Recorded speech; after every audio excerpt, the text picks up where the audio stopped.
What's up, guys? Back for another Facebook group Rant Fridays. Let's recap how this is going to go. You should know the formula by now. I go inside Amazon seller Facebook groups. I offer commentary in 5 different parts. Part 1, I go on a crazed rant. Part 2, I stir up unnecessary drama. I say things I shouldn't say. Part 3, I give you specific, tactical, actionable Amazon selling advice you can go make money with. Part 4, I do buy or pass. I show you a book on a scanning app that I find in a Facebook group. I tell you what I buy it or pass on it based on the data I see in the scanning app. In part 5, I give you life lessons disguised as Amazon lessons. I get a little bit deep, a little bit philosophical. Let's get into it. Okay, yeah, this is a rant. I'm sorry, you guys. I apologize in advance for what I'm about to say. Listen, we got a seller here who they've been selling since May of 2021, so they're not that new. And they did FBA at first, and they had some issues with FBA, and they switched to fulfilled by merchant. Totally fine. No issue with that. The issue that I have is with their reasons. And this is what, in my experience, the majority of the time you hear someone switching from fulfilled by merchant or FBA to fulfilled by merchant. The reason they give is similar to what is, but this is the best, meaning the worst, best example of what I'm talking about. And it's a perfect setup for the perfect rant. But again, I apologize in advance for what I'm about to say about this person. So the reasons are as follows. I'm going to read here off the screen. They said, the truth to me is that Amazon doesn't give a dang about me or my books. And in my opinion, not even about individual customers when it comes down to it. So in the interest, this is where it gets good, you guys. And I want you to, as I'm reading this, I want you to think, what is wrong with what this person's saying? Because some of you will just go, this makes sense to me, but I'm going to tell you why I feel so strongly about this. They say, so in the interest of controlling my business, my customer service, like all caps, my quality of products, I've been doing merchant fulfilled only for the past 6 months. I offer free shipping. I always provide photos of my items. Oh my God, you guys. And an honest description of condition. Over the past 2.5 years, my blah, blah, blah, blah, blah. I've only had 2 damaged shipments, some of them lost, most returns. All right, you guys, do you see, there's a term I love. I think we can attribute this to Anthony Robbins, the guru, the personal development guru. He says, don't major in minor things. What I see here is somebody that is proud. They're beaming with their focus on minutia, on minor things. They are majoring in minor things. It is impossible to grow a decent sized business when you're fixated on these details that just truly don't matter. This person is emphasizing or striving towards perfection at the expense of running a viable business. They're essentially a micromanager. I mean, that's the most blunt way to put it. They are very, very concerned about Amazon possibly damaging products at the warehouse. They're concerned about Amazon's customer service. They're concerned about damaged shipments. They're concerned about Amazon not providing photos of the item, which you can do that FBA, right? I literally never uploaded a single photo for any item ever. I can't imagine a bigger waste of time. That is just like colossally foolish time expense in my opinion. But this is very important. These things are very important to this person. And again, you got to respect on some level, you have to respect the care this person has for their customers. I would not in any way say that, me being an FBA seller compromises the experience of my customers. I think it optimizes the experience for my customers. That's all Amazon does. Amazon's going to make mistakes, but I don't need to feel like I have to control everything. And I've struggled with this, like massively. Like I have struggled with like hiring people for my businesses. Like this is not something that comes easily to me, but I know when I see it in myself, I know I have to fight it. This person seems to be embracing it. They're embracing the micromanaging. They're embracing fixating on things that don't really matter that much and that prevent this person from growing their business. So what this person should have pride in is that I think it's misguided, but they do seem to care about their customers. They should have pride in that. What they should not have pride in is staying small. It doesn't mean, and I'm not a big seller. I don't just mean like being a mega seller, but what I'm saying is eliminating these bottlenecks and streamlining things. Like you should always be moving in that direction.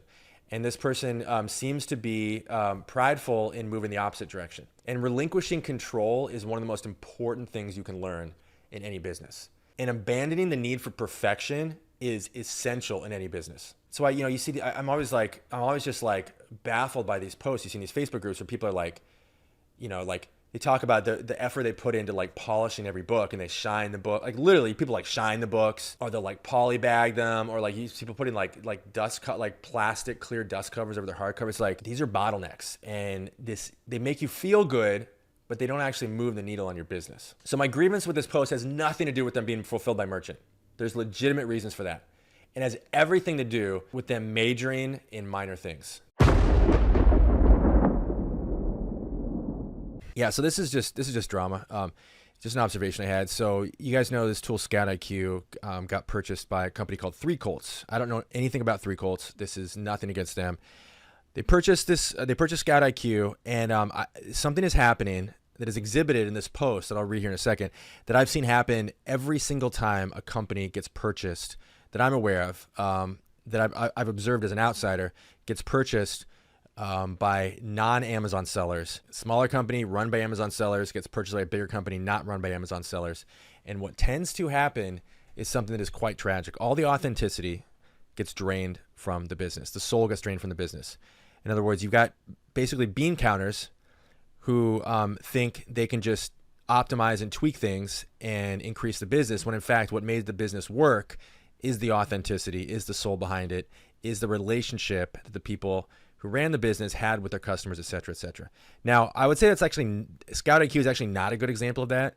The guy that ran it was like kind of goofy and just not that good. But I've seen this in other instances. And so you got this here, this post. So again, Scout IQ, 3 Colts post the Scout IQ Facebook group, and they say, hey, are you, and this is what's so, it's that stilted corporate speak.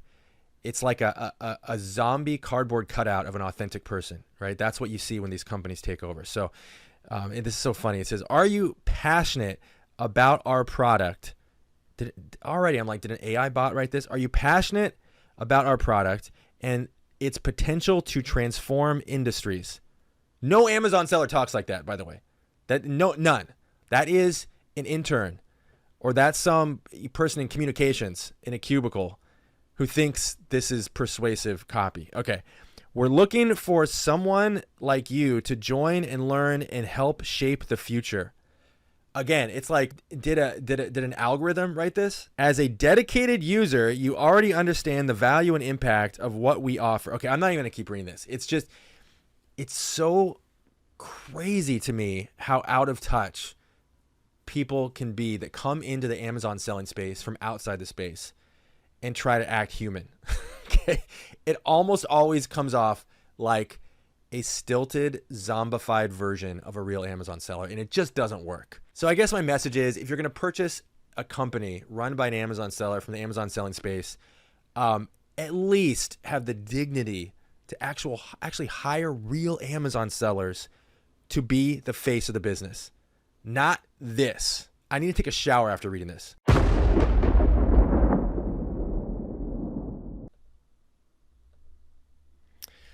This person asked, newbie question here. I'm getting ready to scan and list my books and found that this book is on Amazon, but the one listed is a large print edition. And so they circled the large print logo, and they're saying, does this mean I need to post a new listing for this book, or can I just add on to the current book listing? So I think what they're saying is, do they need to find a different product page for this book, or create a new one from scratch, or can they just list it on the one that comes up when they scan the book? So the answer is definitely the latter. And this is just a good rule of thumb, super quickie lesson here. If the ISBN matches, there's nothing else you need to worry about. If the ISBN of the book in your hand and the one on Amazon, if those two match, you can just forget worrying about anything else. You can forget worrying about, is it the right edition? You can forget worrying about, is it large print or small print? You forget worrying about, is it instructor edition? You can forget worrying about, the cover doesn't quite match up exactly right. You can forget all of that. All that matters is the ISBN matching. So the first thing I do, if I see any discrepancy, I go ISBN on the product page, ISBN on the book. If they match, case closed. You can list on that product page. There's nothing more you have to worry about. Okay, buy or pass. And actually, this person's actually asking, I think they're asking, how would you price this? They're not really asking, would you buy or pass on it? So they say, how would you ship this MF? I don't know what that means. I think they mean, how would you price this MF? Meaning merch fulfilled. So let's look at the app. The rank is 3 million. The lowest merchant fulfilled price is $870. There's two $870 offers and then a $1,053 offer. This is, in my mind, there is nothing to think about here. Now, if you heard some of my commentary on pricing, Generally, I lean towards sellers underthinking pricing. In other words, they don't really think about it enough. They just blindly kind of match the lowest price or whatever. In a lot of instances, including this one, sellers are guilty of overthinking pricing. So in this instance, I'm not going to spend 1/2 a second thinking about this. I'm going to price it at $869.93. I'm going to match the lowest offer. I'm going to take the money and run. So there's overthinking and there's underthinking. Now, pricing is very subjective, like 100%. Like I would rarely argue with another seller about how they chose to price something, unless I think it's just like, I think their strategy is based around desperation. You'll notice I'm really critical of that. But generally, pricing is so subjective. Let's just kind of let everyone do their own thing. As long as you're not underpricing other sellers, I think just about anything you're going to do is there's an argument to be made for it. But yeah, I'm going to come strongly on the side of just matching the lowest price here and just getting in and getting out, merch fulfilled or FBA. When you've got this much money in the line, you just take the money and run. I've talked about this in previous videos. I feel strongly about that in this case. Like, take the money and run. Like, don't price it too low. Don't underprice the lowest offer. Even if Keepa says, hey, historically, this has been priced much lower. Listen, that doesn't matter. That's the price right now. Keepa said this has historically been priced at $50. Are you going to risk potentially getting an extra $800 because Keepa told you historically it's one? No, someone might need that book right now, in which case they might pay $870 for it. So let's go ahead and meet the market where it is right now. If the price drops, so be it. But you much rather be the person that sat on a book too long than the person that let an $870 book go for $50. I think the world changed. Amazon selling changed once these Facebook groups took over. Now, it's kind of weird because I offer commentary in Facebook groups and I seem to have an almost antagonistic relationship with these groups. I wouldn't say that's true. You really have to know how to spot the 80% of bad information for the 20% good. There's lots of value here. It's really good to kind of go through things with other sellers together. If there's some changes at Amazon or whatever, people can kind of hash out their thoughts. There's a lot of value to these Facebook groups. I don't want to be all nihilistic and doom and gloom about them, but man, this highlights exactly, this post I'm about to read highlights exactly what happened in the Amazon selling world right when the Facebook group started to be influential. So this person said, this past weekend, I had an interesting conversation with a buddy of mine who only sells new books. We'll go to a sale. I'm paraphrasing here. He'll pick up maybe 60 or 70 books. I might pick up 120, 150. He says, I might get twice as much as him. His average selling price is higher than mine, et cetera, et cetera. But I beat him on volume. This is where it takes a turn. I know he's risking his account, but he's been at this for 15 years. I'm not considering changing. I'm just wondering if any other veterans are selling new books. Very tempting for me to go on this commentary yet again about this crazed paranoia about new books. And I shouldn't say crazed, but I will call it paranoia. And so then you've got a bunch of people just going, wow, that person's crazy. What does he know? Doesn't he know that selling new condition books is going to get you banned? Like, what a lunatic. That's basically the sentiment that you see here in these comments. And I won't read them all. But all the sellers that seem to have come up, and I'm not making this like old seller versus new seller thing. It's a pre-Facebook versus current seller conflict, okay?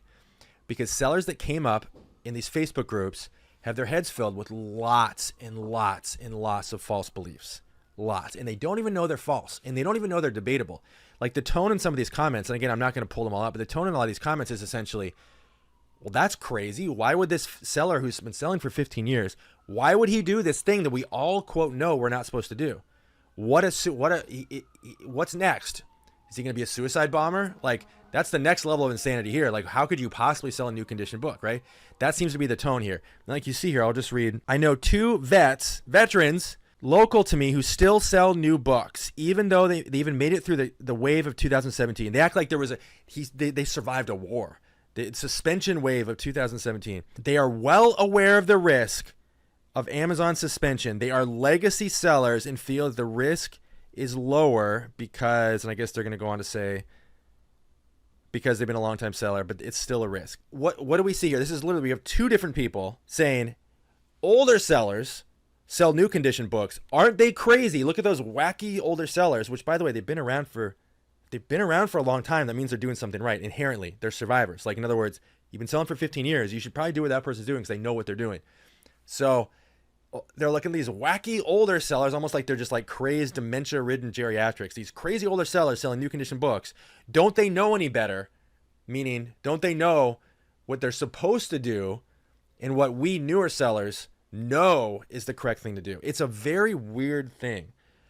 I don't know if I'm crazy here, but like my attitude is always, if someone has more experience than me, I'm not going to defer to them blindly, but I'm going to go ahead and assume if what they were doing has gotten them this far, they know a little bit of what they're doing, and I should probably defer to them on most things. And by all means, if I don't understand something, then put questions to them like, why are you doing this thing this way? How do you explain this? Either they can't explain it or they can't. But what I'm seeing here is, and this is the point of this rant, it is a pre-Facebook mindset versus post-Facebook. Pre-Facebook is, we're just going to do what works. We're just going to defer to the results. We don't have a choir of other sellers yelling at us about different things. We're just going to very simply go out, get the inventory, list it for sale, and that's that. Newer sellers, you log in these Facebook groups and you are just, it's like a death by 1,000 pebbles. You're just getting pelted with massive amounts of conflicting information. What tends to happen is the choir of Facebook groups, this is my sociological analysis here, the choir of Facebook groups, the dominant sentiment of these Facebook groups tends to tilt towards the most conservative attitude, the most conservative belief. In other words, no one wants to be the person that steps up and says, actually, it's okay to sell new condition books, because they'll get shouted down by people that are more conservative, right? You're not going to have people that are doing something successfully and making money at it start shouting down people that have a different approach, because they're kind of incentivized to let the people believe in the crazed paranoid thing that's going to lose them money so they can make more money. So it usually goes, the criticism usually goes the other way. So what you have is the dominant sentiment, and it becomes a snowball effect. So you just get like the sentiment tilts slightly one way, and then as new sellers come in, they believe the dominant sentiment. In this case, if you sell new books, you'll get banned. So they believe the dominant sentiment, and they increase in numbers. So it has that snowball effect. And so the growth of the people believing this false thing is exponential. Probably more analysis than you expected from a YouTube video. But do you guys see what I'm saying here? So as of this moment in time, post-Facebook, you do not see this pre-Facebook group. And if you want to know what I'm talking about, the timeline I'm talking about specifically, there were Facebook groups prior. So there have been Facebook groups for many, many years. I did not see them having any influence or any traction until about 2016 or 17 or so, roughly. And I've never really been a huge Facebook person, so it's possible I'm off of my timeline a little bit, but I don't ever remember. They were never at least popular enough that I couldn't avoid them until about 2016. So that's kind of what I remember, just being like, should I start a Facebook group? Like I always kind of avoided it, but I saw these other Facebook groups popping up. That's kind of, I remember things taking off. So if you were selling before 2016, you're likely to have a completely different mindset than people that started selling post 2016. In other words, it's going to be like two generations that just don't understand each other, like grandparents and kids. It's just going to be, they're going to be talking past each other. So I thought this post was really highlighted this, because you have multiple people reporting that they know older sellers, not necessarily old in age, but like people been selling for more than, 5 or 10 years, who sell new condition books. And then the newer sellers are just utterly baffled by this. It's like, don't they know this thing that we all quote know? How come they don't know? So I thought this was really funny. There's also kind of a life lesson here. Maybe I'll put this in the life lesson section. There's a life lesson here that you should question your beliefs, because they might be false. And if you have a belief, that you believe is you accept as fact, maybe put it under a stress test of conferring with somebody who has a different belief and finding out, hey, maybe this thing I thought was objectively true is actually just an opinion. All right, guys, we covered a lot of ground. You now have a 3-part mission. Are you ready? Mission number 1, subscribe to this YouTube channel. You can build a whole business off of what I give away for free. Do it right now. Number 2, get all my free stuff. Hit the link below this video. Go to fbamastery.com. Get free reports, free web classes, no strings attached. Free means free. Hit the link below this video right now. And mission number 3, take what you learned in this video and go make money with it. This is Peter Valley signing off. See you in the next video.